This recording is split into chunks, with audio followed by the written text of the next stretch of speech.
Hello everyone, welcome back to my channel The Learning Aid and Vesha. Hope you all are doing great.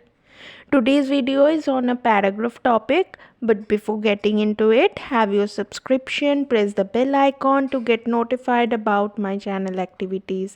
Also keep checking my earlier uploads and I'll mention some important writings in the description. Don't forget to have a check of that. So let's get started. Paragraph. Write a paragraph or an essay on Republic Day.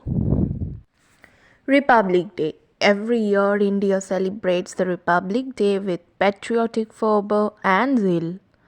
On the 26th January 1950, the Constitution of India came into effect.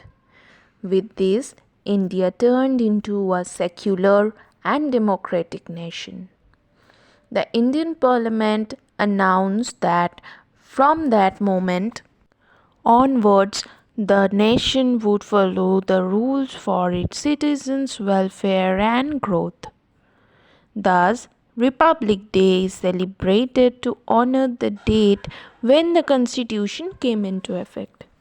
On this day, the President of India hoists the national flag and a huge parade is performed at the India Gate in New Delhi. VIPs from various nations are welcomed as chief guests. The President awards the brave soldiers and people from various fields for their excellence. Republic Day is also celebrated in schools and colleges with great enthusiasm and joy. The Republic Day teaches us to live in unity and peace. So friends, that's all for today. Hope you all have liked the video. If you have find the video helpful, do give it a big thumbs up. Share your views in the comment section and I meet you in my next video. Till then, take care. Bye bye.